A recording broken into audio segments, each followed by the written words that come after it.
진료실 문을 열고 들어설 때 과연 의사는 어떤 생각을 하고 있을지 궁금해 보신 적 있으신가요?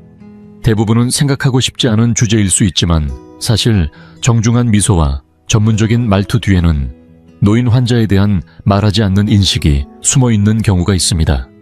이런 생각들은 언제나 좋은 의미만 담고 있는 것은 아니며 대놓고 이야기되는 일도 거의 없습니다.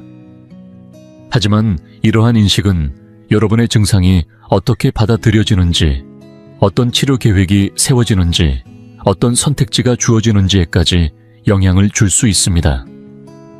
오늘 이 영상에서는 많은 의사들이 고령 환자에 대해 실제로 어떻게 생각하고 있는지를 보여주는 5가지 놀라운 진실을 하나씩 알려드릴 예정입니다. 이 진실들을 아는 것이야말로 모든 의료 환경에서 여러분이 마땅히 받아야 할 존중과 관심을 지키는 첫걸음이 될 수 있습니다. 마지막까지 함께 해주세요. 영상의 끝부분에서 소개할 마지막 진실은 어쩌면 앞으로 병원에서 진료를 받을 때 여러분의 태도를 완전히 바꾸게 만들 수도 있습니다. 자, 그럼 지금부터 시작하겠습니다. 1번. 많은 의사들이 대부분의 증상을 단순히 노화로 치부합니다. 나이가 들수록 병원을 찾는 어르신들이 가장 자주 겪는 현실 중 하나는 의사들이 증상을 깊이 살피지 않고 그 나이쯤 되면 당연한 거예요 라고 말하며 넘기는 경우입니다. 무릎이 시큰거리거나 기운이 없고 기억력이 조금 떨어지는 느낌이 들어도 진료실에서는 그냥 나이 탓이라는 말이 돌아오곤 합니다. 물론 나이가 들면 몸에 변화가 오는 건 사실입니다. 하지만 그 변화를 모든 통증과 이상 증상의 원인으로 단정 지어버리면 오히려 중요한 질환을 놓치게 되는 위험이 있습니다.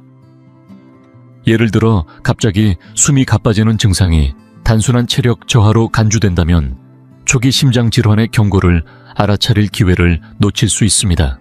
가끔 깜빡하는 기억력 문제도 약물 부작용이나 갑상샘 기능 저하 같은 명확한 원인일 수 있는데 나이 탓으로만 넘기면 치료 가능한 문제도 방치하게 됩니다. 이렇게 노화만을 원인으로 삼는 사고방식은 일부러 악의가 있어서가 아닙니다. 요즘 병원들은 진료 시간이 짧고 환자 수는 많다 보니 의사 입장에서도 익숙한 증상을 듣고 가장 간단한 결론으로 가는 유혹에 쉽게 빠질 수 있습니다. 하지만 단순한 판단이 항상 옳은 판단은 아닙니다. 실제로는 우울증이나 비타민 결핍 조기암처럼 치료 가능한 상태들이 그 틈에서 쉽게 놓쳐집니다. 제가 아는 82세 김동수 어르신도 그런 경우였습니다. 피곤함이 계속되고 가끔 어지럼증도 있었지만 처음 병원을 찾았을 때 의사는 그 나이면 원래 그래요. 좀 쉬세요. 라는 말만 했습니다. 하지만 김 어르신이 여러 번 재검사를 요구한 끝에 심장 판막에 문제가 있다는 사실이 드러났고 수술을 받은 후 기력이 눈에 띄게 회복됐습니다. 그분은 늘 처음부터 진지하게 들어만 줬어도 몇 달을 허비하지 않았을 텐데 라고 말씀하셨습니다. 이처럼 어르신들께 꼭 전하고 싶은 것은 나이가 들었다고 해서 모든 증상을 나이 탓으로 넘겨서는 안 된다는 사실입니다. 물론 몸이 변하는 것은 자연스러운 일이지만 그 변화 속에서도 이상 신호는 분명히 구분되어야 합니다. 기침이 오래가거나 갑작스런 체중 감소, 걷기 힘든 증상이 나타난다면 반드시 연령에 상관없이 정밀한 검사가 이루어져야 합니다. 의사들이 나이로 인해 생기는 선입견을 넘어서서 개개인의 상태를 자세히 들여다볼 때 삶의 질도 기대 수명도 함께 향상될 수 있습니다. 그래서 환자 입장에서는 더더욱 목소리를 내야 합니다. 질문하고 설명을 요구하고 이건 나이 때문만은 아닌 것 같아요 라는 말을 분명하게 해야 합니다. 80세든 40세든 건강은 똑같이 소중합니다. 나이가 들었다고 해서 꼼꼼한 진료나 충분한 조사를 덜 받아도 된다는 법은 없습니다. 2번, 일부 의사들은 나이 든 환자들이 치료 계획을 잘 따르지 않을 것이라 생각합니다. 조용히 숨겨진 또 하나의 진실은 몇몇 의사들이 나이 많은 환자들은 치료 지침을 제대로 따르기 어렵다고 생각하는 경향이 있다는 점입니다. 이는 이전 경험 고정관념, 그리고 무의식 속 편견이 복합적으로 작용한 결과일 수 있습니다. 만약 의사가 환자가 따르기 어려울 거라고 미리 판단한다면 치료 계획을 지나치게 단순화하거나 아예 더 나은 선택지를 제공하지 않을 수도 있습니다. 표면적으로는 환자를 배려하려는 의도처럼 보일 수 있지만 실제로는 환자가 받아야 할 충분하고 정밀한 치료에서 멀어지게 되는 결과를 낳습니다. 이런 판단은 주로 기억력, 청력, 약 복용 관리 능력에 대한 우려에서 비롯됩니다. 의사 입장에서는 설명을 너무 많이 하면 잊어버릴 거야. 이 치료는 복잡해서 감당하지 못하실 거야 라고 생각할 수 있습니다. 하지만 현실은 다릅니다. 70대, 80대 어르신 중에는 꼼꼼하게 메모하고 약 시간표를 지키며 스스로 건강 정보를 찾아보는 분들도 많습니다.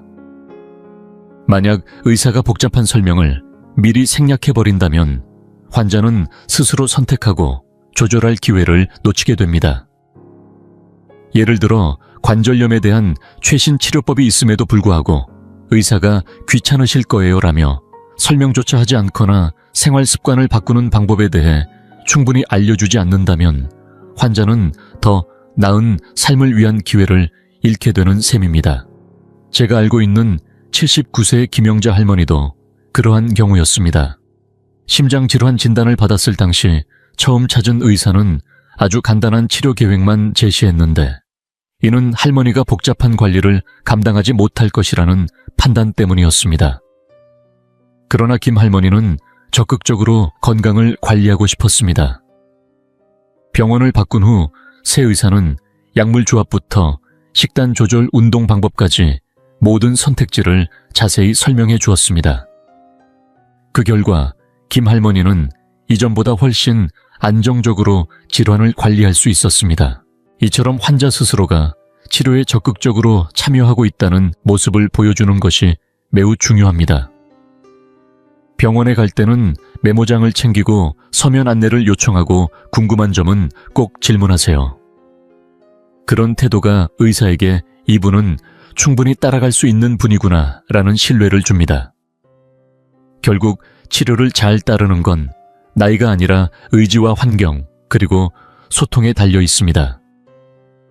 의사들이 환자의 진지한 태도를 느낄수록 더 다양한 선택지를 설명하고 공유하려고 합니다. 그렇게 될 때 진짜 나에게 맞는 치료를 선택할 수 있는 기회가 생기고 건강과 삶의 질도 함께 높아질 수 있습니다. 지금 이 영상을 계속 시청하고 계시고 저희가 나눈 이야기들이 정말 유익하다고 느껴지신다면 댓글에 숫자 3번을 남겨주세요. 그 한 글자가 당신께서 여전히 저희와 함께하고 계시다는 따뜻한 신호가 되어 큰 힘이 됩니다. 아직 채널을 구독하지 않으셨다면 지금 구독 버튼을 누르시고 알림 설정도 함께 해주세요. 앞으로 올라올 소중한 영상들을 놓치지 않으실 수 있습니다. 당신의 응원은 저희에게 큰 힘이 됩니다. 당신 덕분에 저희는 정보를 전하고 마음을 나누며 조금이나마 희망의 빛을 전할 수 있는 영상을 계속 만들 수 있습니다. 앞으로도 저희와 함께 걸어가 주세요. 감사합니다. 3번. 어떤 상황에서는 젊은 환자에게 더 많은 우선순위를 두는 경우가 있습니다. 조금 불편한 이야기일 수 있지만 실제로 일부 의사들은 바쁘고 자원이 제한된 상황에서 무의식적으로 더 젊은 환자에게 집중하는 경우가 있습니다. 그 배경에는 젊은 사람은 앞으로 살아갈 시간이 많으니 적극적인 치료로 더 많은 효과를 볼 수 있다는 생각이 자리하고 있는 경우가 많습니다. 하지만 이런 판단 기준은 노년층 환자들에게 큰 손해로 이어질 수 있습니다. 진료의 긴급성이 낮아지거나 추적 검사가 생략되거나 어떤 시술은 아예 논의조차 되지 않을 수도 있기 때문입니다. 바쁜 종합병원이나 대학병원 외래처럼 환자 수가 많은 환경에서는 의사가 무심코 20, 30년 더 젊은 환자에게 시간을 더 할애하게 되는 경우도 생깁니다. 문제는 이러한 방식이 나이든 사람의 삶의 질을 향상시키는 가치를 지나치게 축소한다는 점입니다.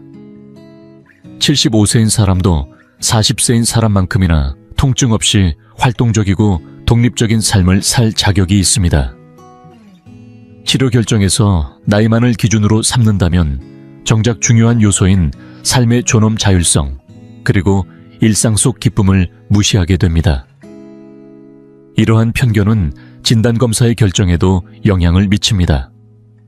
같은 증상을 말해도 나이 든 환자에겐 그 정도는 나이 드시면 다 그래요 라고 말하고 검사를 생략하는 반면 젊은 환자에겐 즉시 정밀 검사를 권하는 일이 벌어지곤 합니다. 수술 여부를 논의할 때도 마찬가지입니다.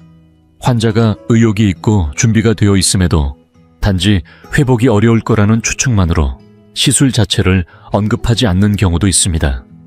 제가 기억하는 82세의 정문수 어르신도 그런 일을 겪으셨습니다.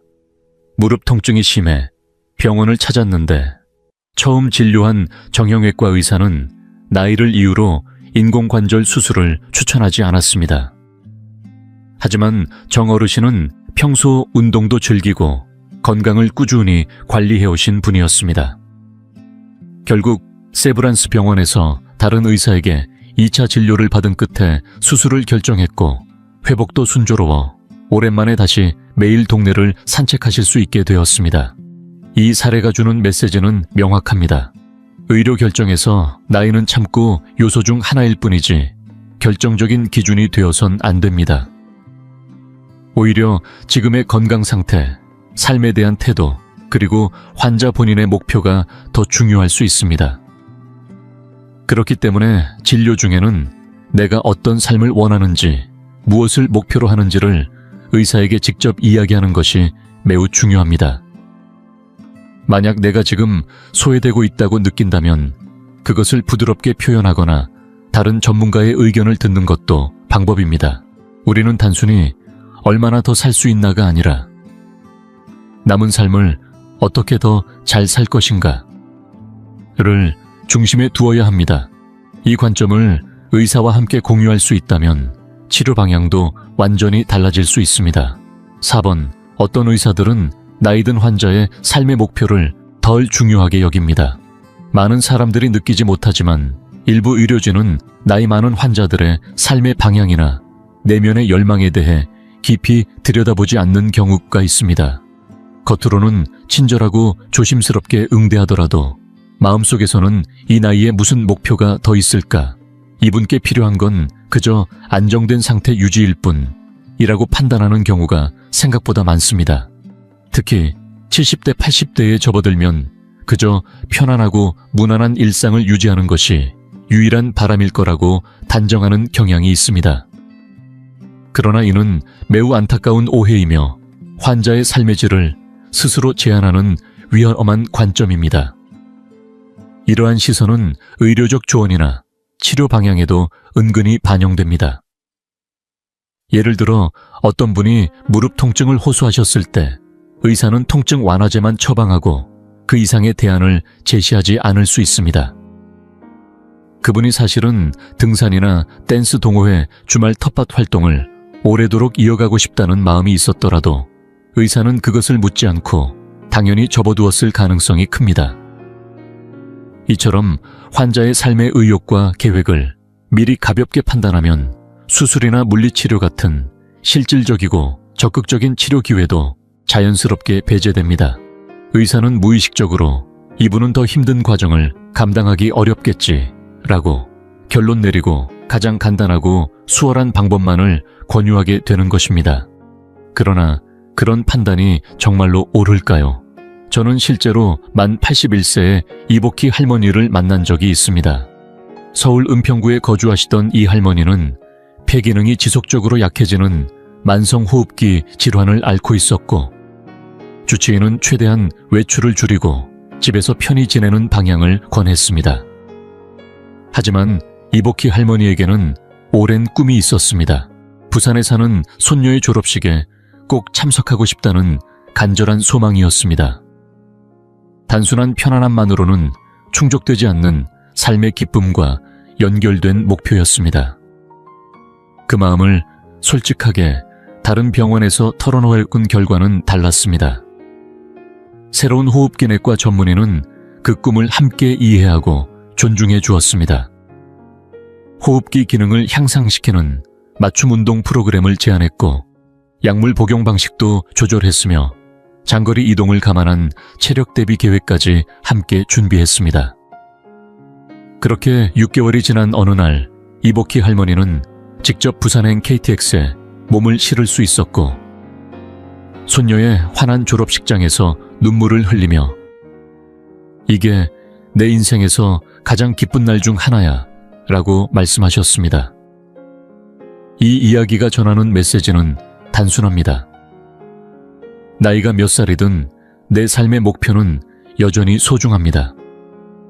내가 어떤 일에 기쁨을 느끼고 무엇을 이루고 싶고 어떻게 살아가고 싶은지에 대한 바람은 그 자체로 존중받아야 할 가치입니다.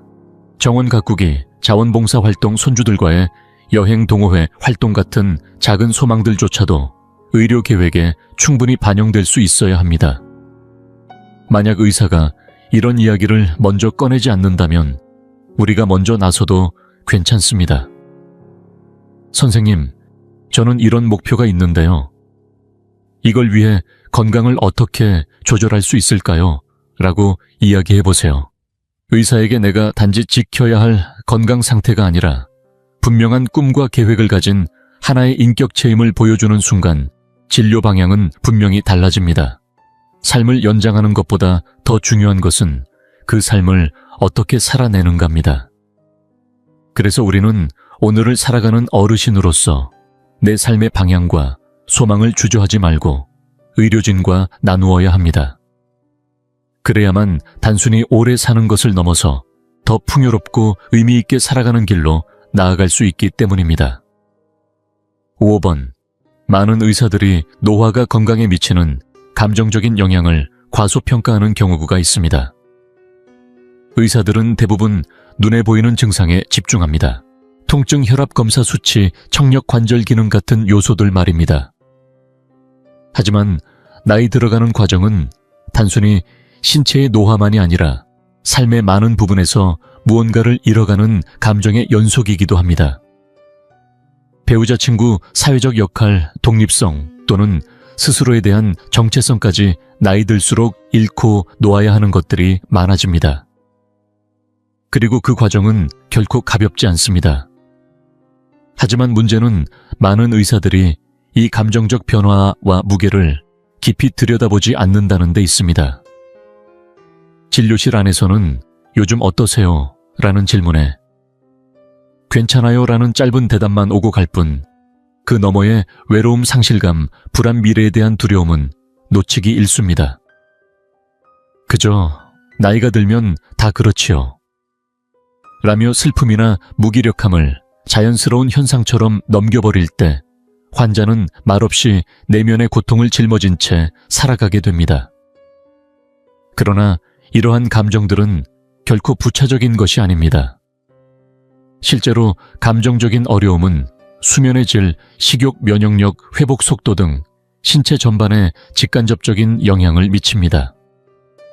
특히 고령층에서는 스트레스나 우울이 만성질환의 악화를 불러오기도 하며 무기력감이 약 복용이나 치료 참여를 저해야 하는 요인으로 작용하기도 합니다. 제가 기억하는 일산에 사는 84세의 박진우 어르신은 아내와 54년을 함께 살아오신 분이었습니다. 그런데 아내가 세상을 떠난 후 박 어르신은 급격히 기력이 떨어졌고 병원 방문이 잦아졌습니다. 하지만 매번 병원에서는 혈압 조절, 약 복용 수치 조정에만 초점이 맞춰졌습니다. 누구도 지금 마음은 어떠세요? 라고 묻지 않았습니다. 그의 무거운 상실감은 그대로 방치되었고 몸은 서서히 더 쇠약해졌습니다. 그러다 어느 날 이웃이 상담센터를 권유했고 박 어르신은 처음으로 마음을 털어놓을 기회를 가졌습니다. 놀랍게도 별다른 약을 바꾸지 않았는데도 불구하고 몸이 조금씩 회복되기 시작했습니다. 이유는 단순합니다. 그동안 누구에게도 말하지 못했던 깊은 외로움과 슬픔을 누군가가 들어주었기 때문입니다. 감정이라는 짐을 내려놓을 수 있었기에 비로소 몸도 반응한 것입니다. 이처럼 감정의 고통은 보이지 않지만 분명히 존재하며 결코 작지 않습니다. 더위 고령의 환자일수록 괜히 민폐가 되지 않을까, 이런 이야기 해봤자 소용없겠지라며 스스로 말을 아끼는 경우가 많습니다. 하지만 우리가 기억해야 할 사실은 내 감정을 나누는 것이 결코 불평이 아니라는 것입니다. 오히려 진짜 치료를 위한 핵심 정보를 의사에게 전해주는 일입니다. 요즘 이유 없이 힘이 빠지고요. 가끔 눈물이 납니다. 아침이 두려울 때가 있어요. 이런 말들은 모두 내 몸과 마음이 보내는 신호입니다. 의사가 그 신호를 온전히 이해해야만 제대로 된 진료가 가능합니다. 좋은 의사는 단순히 몸만 바라보지 않습니다. 환자를 하나의 인격체로 마음과 신체를 모두 가진 존재로 바라봅니다. 그리고 때로는 아주 짧은 대화 한 줄이 그 어떤 약보다 큰 위안이자 회복의 시작이 될 수 있습니다. 지금 내 감정이 흔들리고 있다면 그것을 감추지 마세요. 몸은 괜찮지만 마음이 무겁습니다. 라고 솔직하게 말하는 용기가 다시 삶의 방향을 바꾸는 첫걸음이 될 수 있습니다. 나이와 상관없이 우리는 여전히 느끼고 아프고 회복할 수 있는 존재입니다. 그리고 그 모든 것을 이해해주는 사람과 함께할 때 진짜 건강은 비로소 시작됩니다. 마지막으로 이 이야기를 함께 나누며 꼭 드리고 싶은 말씀이 있습니다. 지금까지 들어보신 내용이 마음에 어떤 울림을 주었을지 모르겠습니다.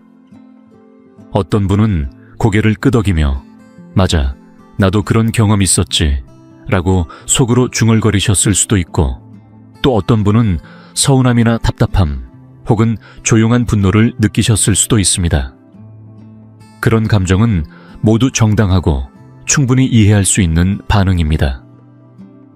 하지만 이 이야기를 꺼낸 이유는 절대 모든 의사를 똑같이 비판하거나 의료에 대한 불신을 심어드리려는 것이 아닙니다.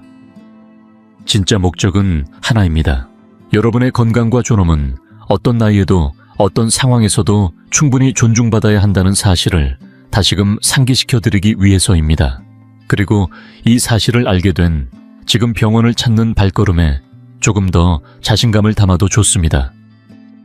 주저하지 말고 묻고 궁금한 건 끝까지 설명을 요구하고 그건 제 나이 때문이 아니라 다른 원인도 있는 거 아닐까요? 라고 조용히. 그러나 단단히 말하세요. 나이가 들었다고 해서 여러분의 가치가 작아지는 것이 아닙니다. 오히려 지금의 여러분은 수십 년을 살아오며 쌓아온 경험, 인내, 지혜, 그리고 버텨낸 이야기들로 누구보다 깊고 넓은 사람입니다. 그것은 어떤 혈액 검사나 영상 촬영으로도 수치화할 수 없는 오직 한 사람에게만 존재하는 인생의 무게이자 빛입니다. 그렇기 때문에 우리는 단지 생년월일 몇 자리로 환자 분류표 속에 갇혀 있어서는 안 됩니다. 진료실 안에서는 이분은 지금 어떤 삶을 살아가고 있고 무엇을 지키고 싶어 하며 어떤 미래를 바라보고 계실까? 라는 시선이 함께 들어가야 진짜 의료가 시작됩니다. 만약 그런 시선을 받지 못한다고 느껴지신다면 그것은 포기하라는 신호가 아니라 말할 때가 되었다는 표시입니다. 목소리를 내고 다른 의견을 구하고 나를 온전히 사람으로 바라봐주는 의사를 찾을 권리가 여러분에겐 분명히 있습니다. 저는 오랜 시간 동안 수많은 어르신들을 만나며 느꼈습니다. 가장 좋은 치료는 환자와 의사가 함께 움직일 때 나온다는 것을요. 자신의 상태를 숨기지 않고 솔직히 말하며 이해되지 않는 부분은 끝까지 묻고, 무엇보다 나는 치료의 대상이 아니라 내 건강의 주체다 라는 생각을 품고 진료에 임할 때 결과는 분명히 달라졌습니다.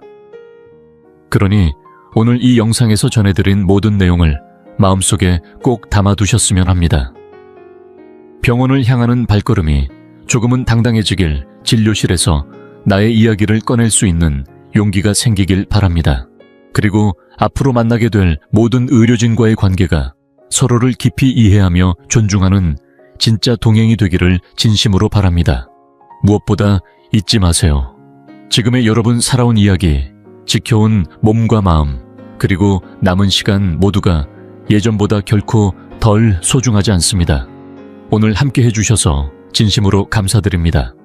혹시 오늘 이 영상에서 마음에 남은 내용이 있다면 댓글로 나눠주세요. 지금 겪고 계신 일 또는 앞으로 적용해보고 싶은 부분도 좋습니다. 여러분의 이야기 하나하나가 저희에게는 큰 힘이자 다음 영상의 원동력이 됩니다. 이 영상이 유익하셨다면 좋아요와 구독도 부탁드립니다. 앞으로도 건강과 삶에 도움이 되는 따뜻한 이야기들로 다시 찾아뵙겠습니다. 고맙습니다.